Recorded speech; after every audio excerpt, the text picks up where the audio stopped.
The snow came down sideways that night, thick enough to swallow the headlights whole, and Dane Weller gripped the wheel of his dying pickup like it was the only solid thing left in his life. The wipers scraped uselessly across the windshield, smearing more ice than they cleared. His knuckles had gone white from the cold, and from something heavier than cold, the kind of tired that lived in a man's bones after 3 years of doing everything alone. In the back seat, 6-year-old Max was curled under a blanket that didn't quite reach his feet, one mitten missing, his cheek pressed against the frosted window.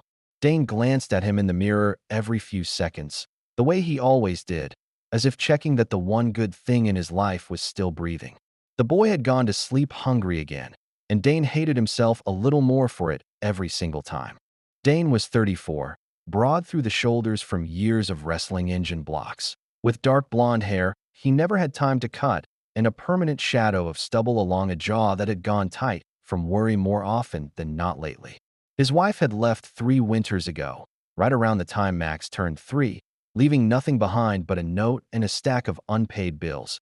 And Dane had spent every day since rebuilding a life out of spare parts, the same way he rebuilt every engine that rolled into his shop. The garage he ran, 2 bays and a hand-painted sign that read Weller Auto, had been barely keeping its lights on for a year now, undercut by the bigger shop in town and a landlord who raised the lease every spring like clockwork.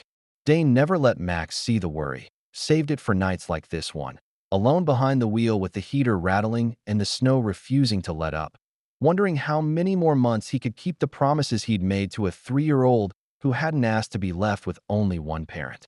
Before we go any further, if stories like this one warm something in you, hit that subscribe button and give this video a like. It truly helps this channel keep going.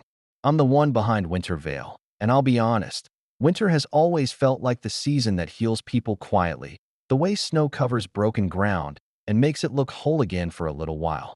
Tonight's story is about a man who had nothing left to give and gave it anyway, so settle in, because the ending is worth every minute. Dane's shop had closed early because of the storm, and the drive home along Route 9 outside Elk Ridge, Colorado was one he could do blind. Except tonight the road looked like a different country entirely, buried under snow that hadn't stopped falling since noon. He was thinking about the heating bill sitting unopened on his kitchen counter when his headlights caught something in the ditch ahead, a shape that didn't belong there. He eased off the gas and saw it clearly then, a farm truck half-tipped into a snowbank, one wheel spinning uselessly in open air, its hazards blinking weak and orange against the white. A woman stood beside it in a canvas barn coat, waving her arms, her breath coming out in ragged clouds. Dane didn't think twice. He pulled over, grabbed the toolbox from his passenger seat, and stepped out into a wind that cut straight through his jacket. "You okay out here?" he called over the storm, and the woman turned, relief and embarrassment crossing her face at once. Truck slid on the ice and dropped a wheel in the ditch, she said, teeth chattering. "I've been out here 20 minutes and nobody's stopped." Dane crouched by the front axle anyway, running a gloved hand along the frame, feeling for the damage before he even answered her. "It's not as bad as it looks," he said, mostly to himself. "You're not axle deep, just need something under that tire for grip and a strong enough pull."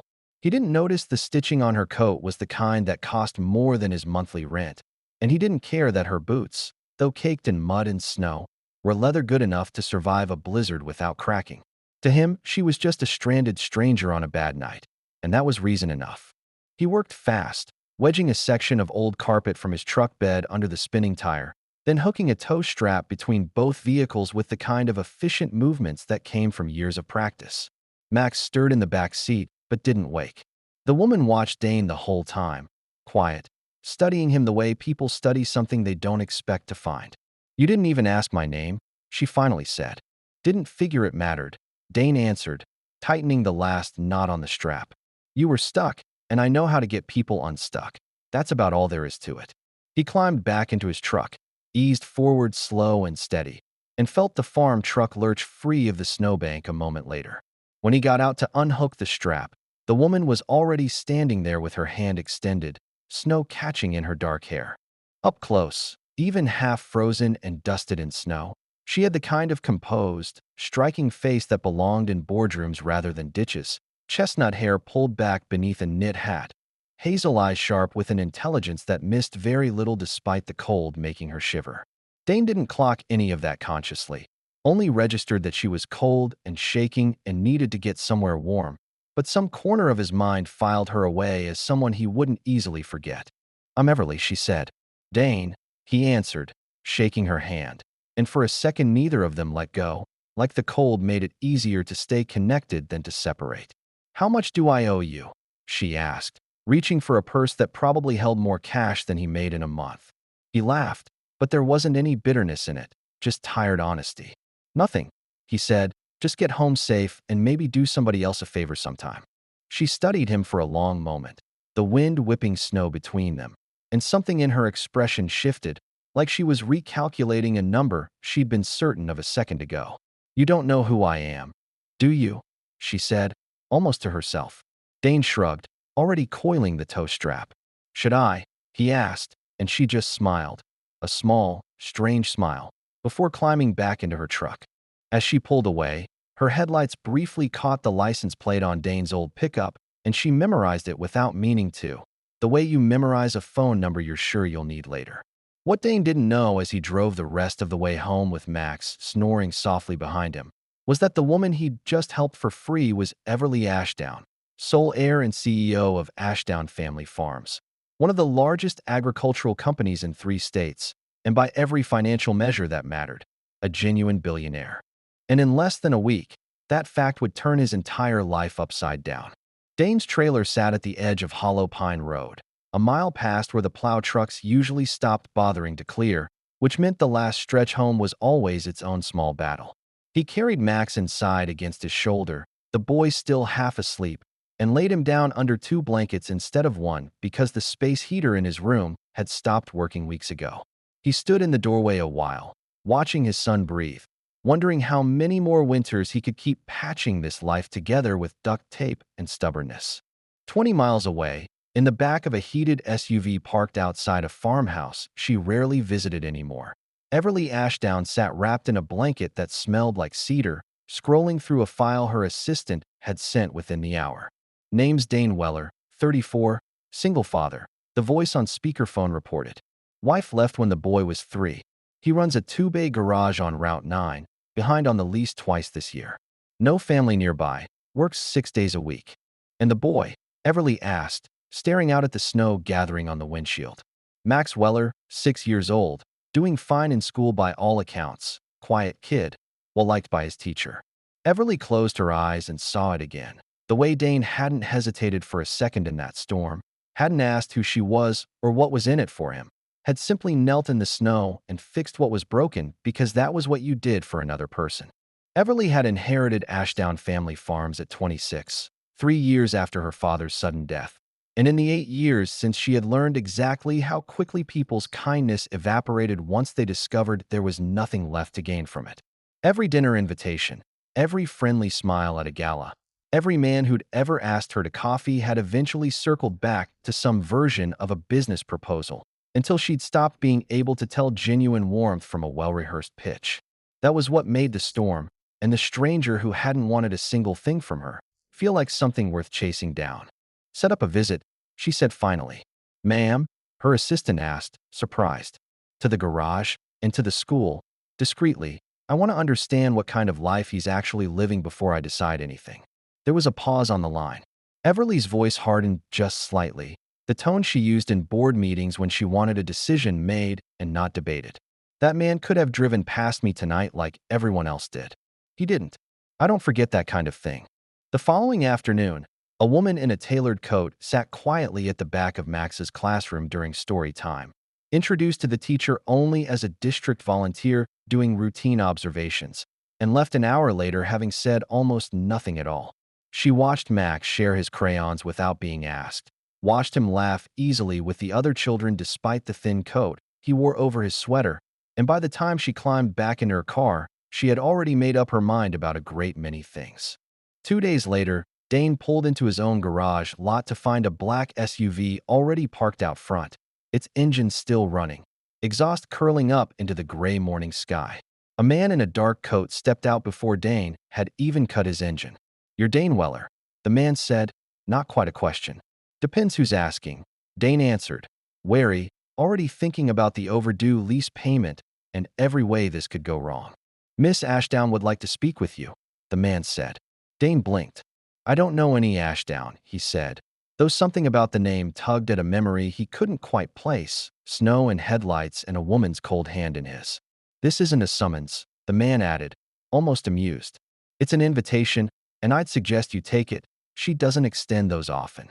Dane looked back at his empty garage, then at the SUV, and decided one afternoon wouldn't ruin him further than he already was. The drive out to Ashdown Land took nearly 40 minutes, past fences that seemed to run on forever and fields buried under a foot of untouched snow. When the farmhouse finally came into view, it looked like something off a calendar, wraparound porch, smoke curling from a stone chimney, two horses picking their way carefully through drifts near the barn. And there on the porch steps, arms crossed against the cold, was the woman from the storm, except now Dane recognized the weight behind her eyes for what it was. You, he said, stopping halfway up the walk. Me, Everly answered, stepping down to meet him. I should have told you who I was that night, but honestly, it was the first time in years someone helped me without already knowing the answer to that question. Dane shifted his weight, uneasy in a way he couldn't name. So what is this? He asked. Some kind of thank you gift, because I didn't fix your truck for a reward. I know you didn't, she said, and that's exactly why I'm standing here. There's an old repair barn on the south end of this property. My grandfather built it before I was born. It's been empty for 6 years. I want to bring it back to life as something the whole valley can use. Free repairs for families who can't afford them, and I want you to run it. Dane stared at her like she'd started speaking another language, snow settling on both their shoulders while neither of them moved. I'm a mechanic with a 2-bay shop. I can barely keep the lights on in, he said slowly. I don't know the first thing about running something like that. Then we'll learn it together, Everly answered without hesitation. This isn't charity, Dane, it's a partnership, and I think you're the only person I trust enough to build it right. He didn't answer right away, his eyes drifting past her toward the old barn just visible through the falling snow, its roofline sagging under years of neglect. I'll think about it, he finally said, though some part of him had already started leaning toward yes. As he drove back toward town that evening, the radio humming low, he found himself glancing in the rearview mirror at nothing in particular, the same way he checked on Max, like some part of him was already bracing for a life he wasn't sure he was allowed to want. The weeks that followed moved faster than Dane expected. The old barn got gutted down to its bones and rebuilt with new steel lifts and a wood stove that actually worked, and Max started at the elementary school 2 towns over, wearing a coat that fit and boots that didn't leak. Everly showed up most afternoons, not as a boss, but as someone who genuinely wanted sawdust on her boots, and slowly, cautiously, something warm started growing between two people who'd both learned the hard way not to trust it. On a Saturday when Dane had no choice but to bring Max along to the ranch, Everly surprised him by kneeling right down in the snow beside the boy instead of staying up on the porch where it was warm. She showed Max how to build a proper snow fort, packing the walls thick enough to survive a snowball fight. And when his small fingers went numb inside his mismatched gloves, she pulled her own wool gloves off and traded him without a second thought. Dane watched from the doorway, throat tight, unable to remember the last time someone had looked after his son like that without being asked. Later, over mugs of hot cocoa in the farmhouse kitchen, Max solemnly informed Everly that horses were his favorite animal in the entire world, and she promised, just as solemnly, that the next time he visited he could ride the gentlest one in the barn. That's a big promise, Dane told her in a low voice once Max had run off to draw pictures of the horses at the kitchen table. I keep the promises I make to kids, Everly answered, meeting his eyes, and that's not something I say lightly.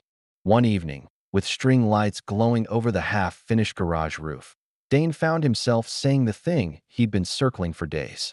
I still don't understand why you picked me out of everyone in this valley, he admitted. Everly looked up from the paint can she'd been stirring, snow drifting lazily past the open bay door behind her. Because you didn't want anything from me, she said simply, and people like that are rarer than you'd believe. But not everyone in Elk Ridge shared her enthusiasm. A rival garage owner across town named Bo Griggs, who'd been losing customers for years to Dane's honest pricing, started spreading the story that Dane had somehow schemed his way into Everly Ashdown's fortune, working the rumor through the diner and the feed store until half the town believed some version of it. At the hardware store, men who used to nod at Dane now looked away, muttering things they thought he couldn't hear. At the little diner on Main Street, Nadine, who'd been slipping Dane free coffee refills since before Max was born, slid an extra slice of pie across the counter without being asked. "Don't you let those old fools get to you," she said, arms crossed.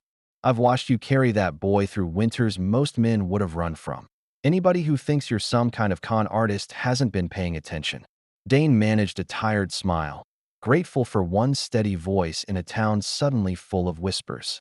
The real trouble, though, was brewing somewhere far more dangerous than the diner gossip.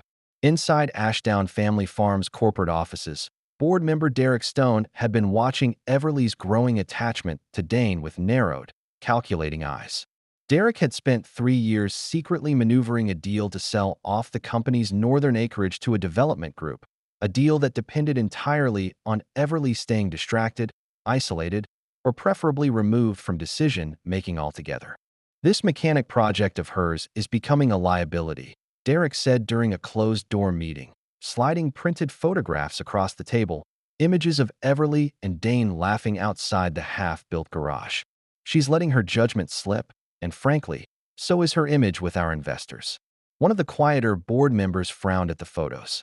"Since when does the board weigh in on who she spends her evenings with?" the woman asked, and Derek's jaw tightened just slightly before he answered. "Since her evenings started affecting company direction," he snapped, then caught himself and softened his tone. "All I'm suggesting is that we handle this carefully before the wrong headline costs us the Northern Land deal."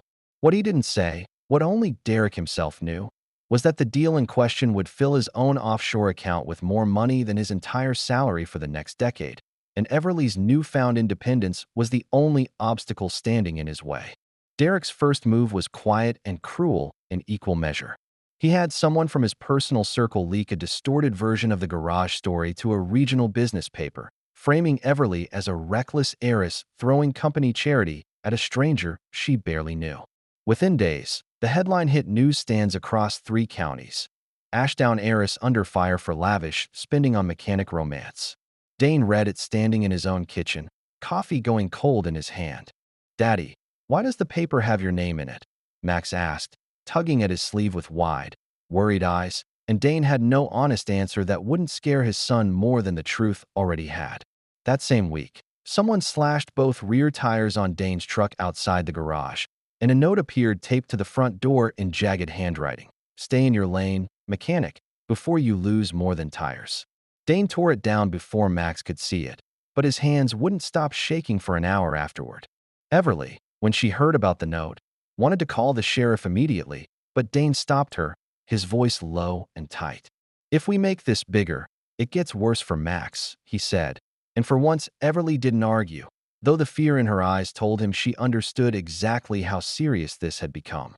Neither of them yet realized that Derek Stone had done more than leak a photograph, that the vandalism outside Dane's garage traced back to a man Derek had paid off the week before.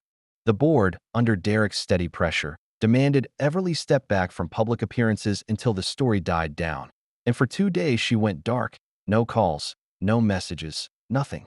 Dane told himself it made sense, that she was protecting the company, but the silence still cut deeper than he expected, old wounds from years of people leaving without explanation rising back up whenever his phone stayed quiet too long.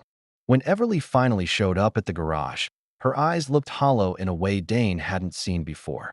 "I had to let the board think they had control," she explained, hoping it would buy us time. "You disappeared," Dane said, arms crossed, snow melting slowly on his shoulders from the walk across the lot. "Was I not part of the bigger picture you were protecting?" Everly stepped closer, her voice breaking slightly. "Of course you are. Dane, I would never." "Feels like I'm the good deed you pull out when it makes you look better," he said, and immediately hated himself for the flash of hurt that crossed her face. But the words had already been sitting in his chest for days, and he couldn't call them back now.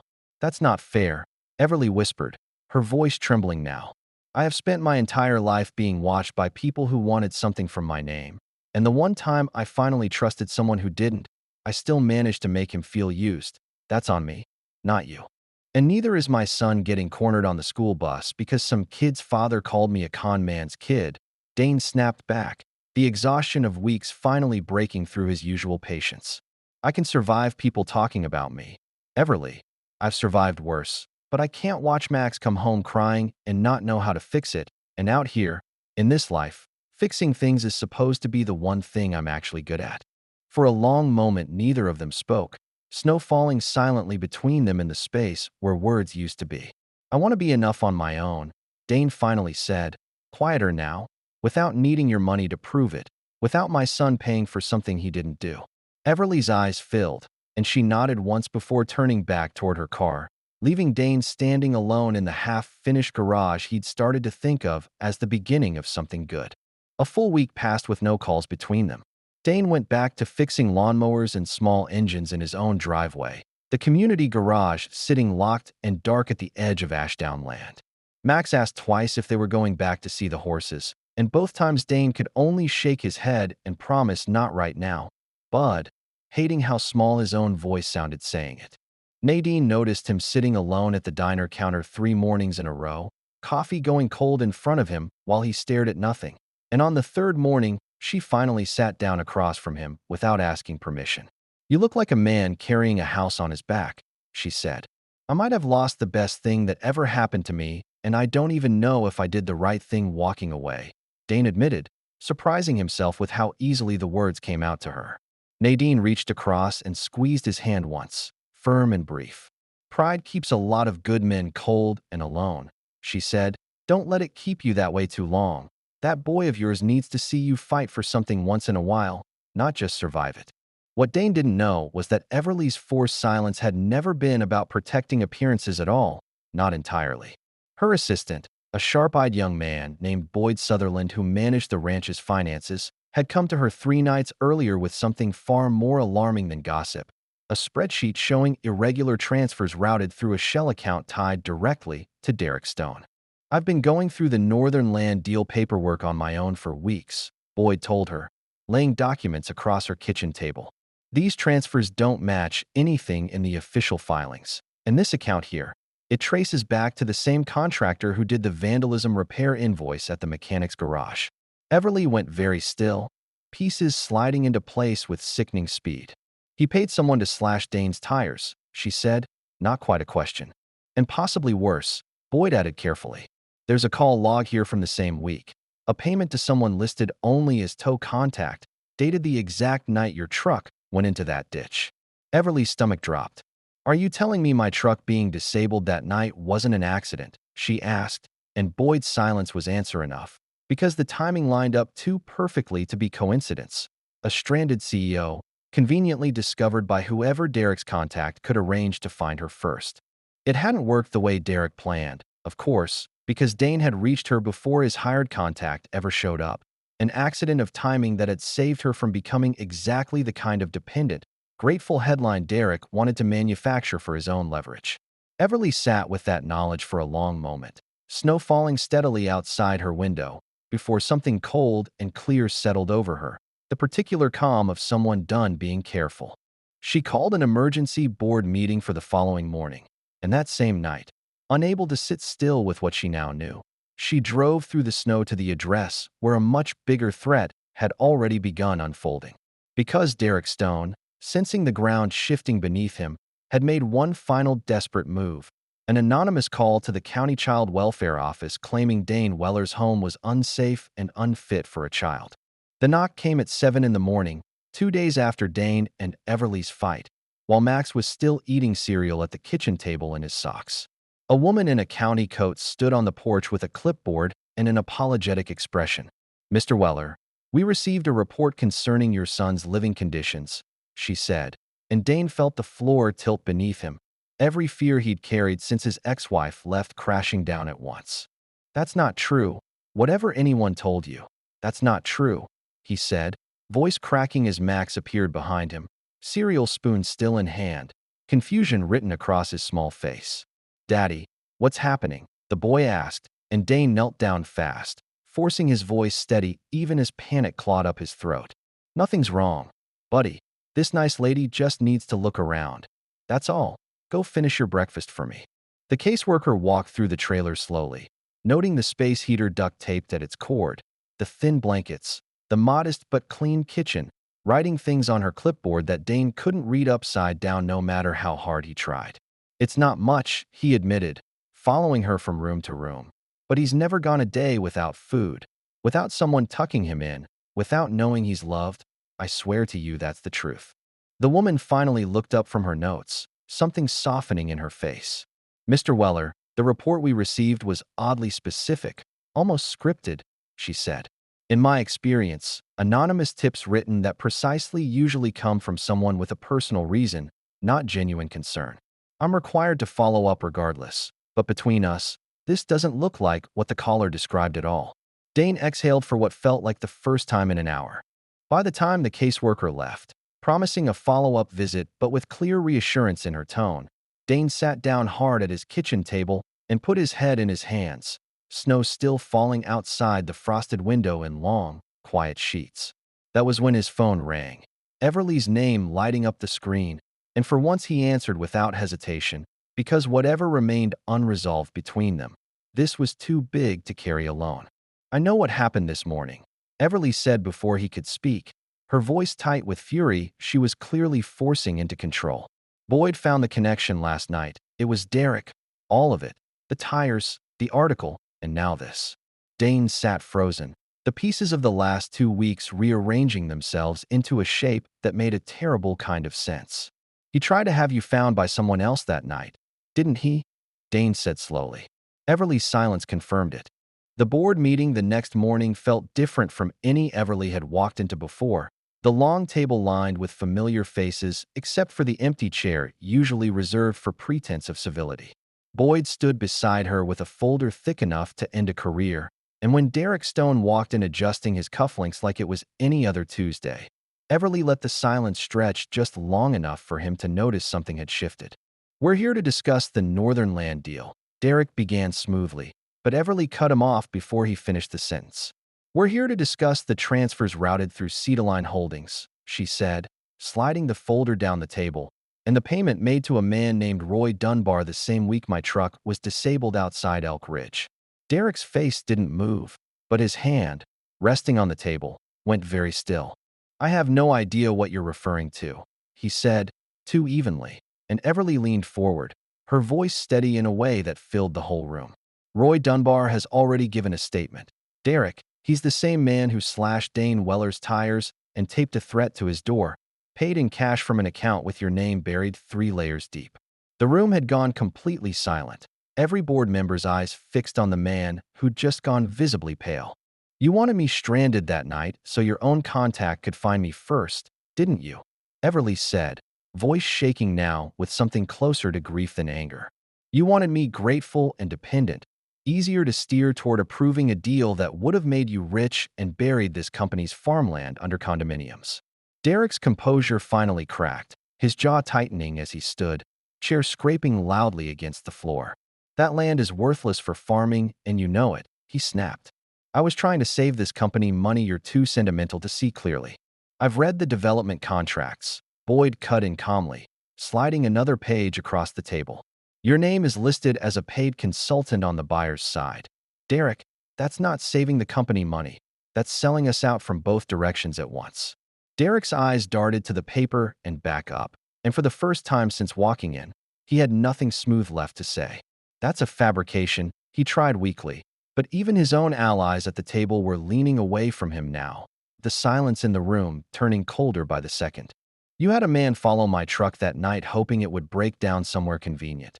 Everly continued, and when a stranger reached me first, someone with nothing to gain, your whole plan fell apart. So you tried to burn his life down instead to get your leverage back. That's not strategy, Derek. That's desperation wearing a suit. You were trying to save yourself money, Everly corrected coldly, and when a stranger's kindness ruined your timeline, you tried to destroy his life to get your leverage back, including calling child services on an innocent little boy. The oldest board member at the table, a silver-haired woman who rarely spoke in meetings, finally lifted her head. Derek, she said, her tone final, that's not a business decision. That's cruelty, and this board will not stand behind it. The vote to remove Derek from the board took less than 10 minutes. And as security escorted him out, he turned back once toward Everly, something bitter and defeated in his expression. "You'll regret choosing sentiment over strategy," he said. Everly didn't blink. "I'd rather run a company built on decency than one built on people like you," she answered, and the door closed on him for the last time. By that afternoon, the county caseworker had received a formal statement clearing Dane entirely, along with confirmation that the original tip had been traced to Derek's associate. And the same regional paper that had run the scandalous headline 2 weeks earlier ran a quiet correction on page 4. None of it undid the fear Max had carried in his small chest that morning, but it was enough to close the door on the danger, at least for now. Dane drove out to Ashdownland that evening without calling ahead, the sky already dark and heavy with more snow on the way, his heart pounding with a nervousness that had nothing to do with the weather. He found Everly on the porch, wrapped in the same canvas coat she'd worn the night they met, staring out at the fields like she was trying to remember what peace used to feel like. "I heard everything Boyd found," Dane said, climbing the porch steps slowly. "You could have told me sooner, saved us both a week of misery." "I know," Everly admitted, "and I'm sorry. I thought protecting you meant keeping you out of it. But I was wrong. Protecting you should have meant trusting you with the truth from the start." Dane sat down beside her, close but not quite touching, snow starting to drift lazily between the porch lights. "I keep thinking about how none of this was ever really about the money," he said, his voice low. "It was never about the garage or the land deal or any of it. It was about you deciding I mattered enough to fight for, and me being too scared of losing everything again to let myself believe it."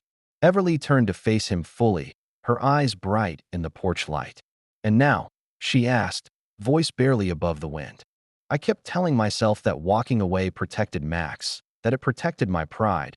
But really I think I was just waiting for proof that people like you don't stay, because in my experience they never have," Dane admitted, the confession costing him something visible in his face.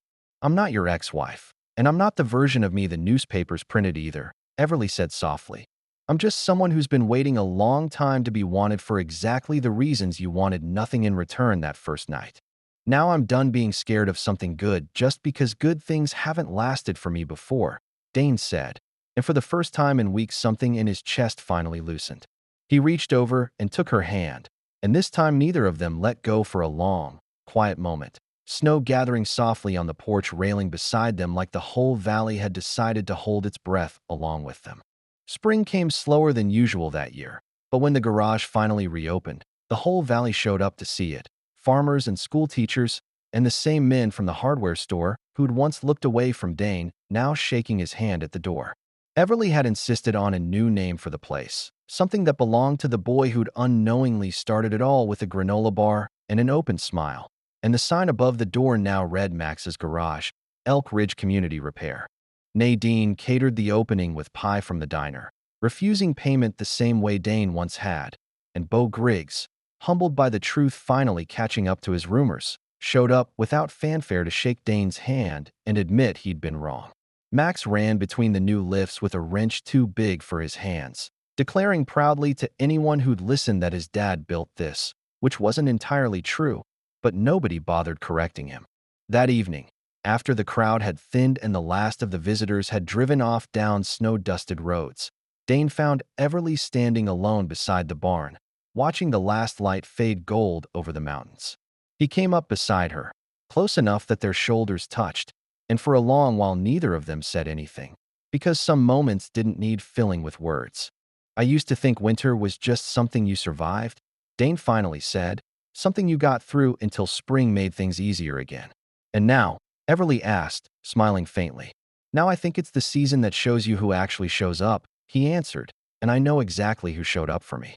Everly leaned her head against his shoulder, and somewhere behind them, Max's laughter rang out clear and bright across the yard, chasing the day's last light into evening. They were married the following winter, on a morning when the first real snow of the season blanketed the fields in white, and Max stood between them at the altar in a tiny suit, holding a ring pillow like it was the most important job in the world.